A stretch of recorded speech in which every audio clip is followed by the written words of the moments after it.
Hi, everyone. Thanks for coming back for another one of these fun live talks in support of the Wear Canada Proud initiative, a collaboration with CAFA and Fashion Magazine. I'm Donna Bishop. I'm the host of the podcast Fashion Talks, and it's been my pleasure to host these chats with such amazing leaders and creatives from our Canadian industry. Connecting. Technology is such an imperfect beast sometimes. There you Hi, are. hi. Hello. Okay, I'm just adjusting so we got a head in the frame. Hi. I know the frames, not too much headspace. I love your backdrop. Are you Yes, hiding in your I'm closet? glad. Thank you for calling it a backdrop. I'm legitimately hiding from my twin toddlers in my closet. I'm like, I might as well just be within the clothes. I'm hiding so deeply. I think as a mom, I have two kids at home too. They're older than your little wee guys. I don't know how you do it with like toddlers running around, but sometimes the closet and the bathroom are the only places one can have any kind of quiet and sanity in these Oh, days. Donna, my trip to the bathroom now, you would think there Am was I something right? wrong with me every single time. It's just, I'm in there for at least 20 to 45 minutes. Well, before we take this in a totally different direction, let's talk about fashion. This is, of course, celebrating the Wear Canada Proud event, a two-day shopping event with CAFA and Fashion Magazine. Jessie, I've been asking everyone this question. Why does Canada need a thriving, healthy, bustling fashion industry? What do we gain by that? It's the same reason we need a thriving, healthy music industry, arts community, film, television, because we have an identity, and I think we have a unique identity, and we need to showcase that in all different facets. And the thing that is so remarkable to me about Canada is like we are this little country with this little population, and yet we are brimming with talent in the fashion world. Like it is just, I can't even get over how many people, even just in that I happen to know, who are these incredibly successful and talented fashion designers. And we need to create a community that celebrates them and supports them. Now, in your position as TV personality, you've had the benefit to work with lots of Canadian designers. You've been a longtime supporter, a fabulous host of the CAFA Awards. What is it that makes a Canadian piece so special, do you think? Is there something kind of intangible about it, or do you have any stories about working with some Canadian designers that are really meaningful for you? I have so many. It's because you don't see them coming and going.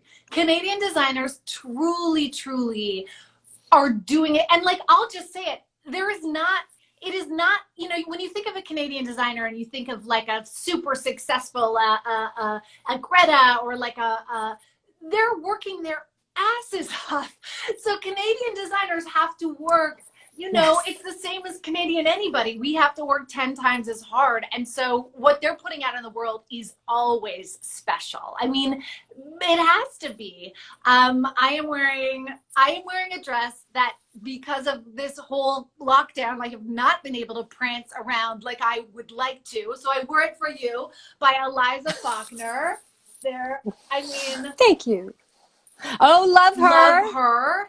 And she's on the sale. She's on Wear Canada And Proud. by the way, I'm going to be wearing this to like change Now, what diapers. I I'm love, going to wear it all day. yeah, because it's a cute little sundress. Like that's one of the things I love about the Wear Canada Proud site is we tend to conjure designer as being like the Gretas or the Wayne Clarks of the industry that are these gorgeous gowns, but there is such variety and there's such accessibility within the designers that we have here in Canada. Yes. And like a lot of the designers that I have showcase and showcase are like, you know, can I show you? Am I allowed to like, okay. Please, no, please, by all We're in my means. closet, so We'll come we might along. as well. So like this is a famous, I say famous, it's like famous to me. This is a famous Michael Kale custom dress that he made for me for the Hills After Show finale in LA. Love him. I just modeled it with Coco Rocha on an episode of my show, New Mom Who This. So this is a special, special piece. This is like, and that's like a special, special. Okay, wait, I have one more. This one I pulled out of my, like the depths of my garage for you today. This is Bros Custom. Oh, so many And like sparkles. Donna, hand That's sewn gorgeous. every single piece. I wore this to a big MTV Awards in New York. So like there are the special one of a kind pieces, but at the same time, I think I have a pair of like literal Sid Nigam like comfy chic orange pants that I have been wearing all of quarantine, or like my Eliza pieces, or I have this incredible honeybee, excuse me, my Snuggie is attached. So I just got, that's just very revealing. I also wear Snuggies. Okay, people. Um, this is my Honeybee Design Hive, which is another Canadian company that repurposes vintage textiles and blankets. And like, I've been living in amazing. this. So you're right. Like, I think what people will find on the Wear Canada Proud site is it's not just these elevated designer pieces. It's like the pieces you're going to live in every day. Totally. And I love that you brought up Who Mom Who's, oh my gosh, I'm sorry, it's totally late, but you're New Mom Who Dis, because my new mom brain is going crazy as well. But I'm also going to add fashion designer to your repertoire, because not only are you busy with New Mom Who Dis, but you have been very busy with some collaborations and designing of your own. Congratulations. Can you tell me a bit about the collaboration with, is it Jan and Jewel? Am I pronouncing that correctly? Jan and Jewel, yes. I'm very proud of it. My collaboration is for smaller people. It is a kids swimwear collection with Vancouver-based small design house called Jan and Jewel. And it's just like, I have kids. I love them a little more when they look cute. They deserve to look chic even at 2. So I wanted to create a line of like practical UV protective swimwear with adorable protective hats and knit shoes that they can slide on and off that I can put in the washing machine. But I wanted them to be high fashion. So I designed all the prints and I designed the whole collection with Jan and Jewel. And I think that's like my deep love of Canadian fashion is right there. You know, I chose this company from my hometown to collaborate with, and together we've had a ton of success with the line. So it's been, yes, very rewarding. Something I've talked a lot about with a number of people on this platform is how maybe one of the silver linings of this pandemic and lockdown has been a renewed appreciation for local brands, for Canadian brands.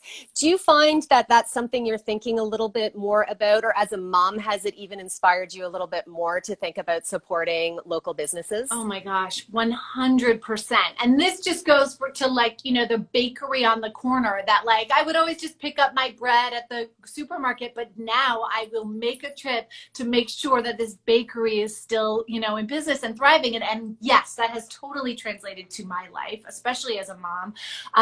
I have been really lucky since having kids to get to know a lot of small Canadian kids clothing lines.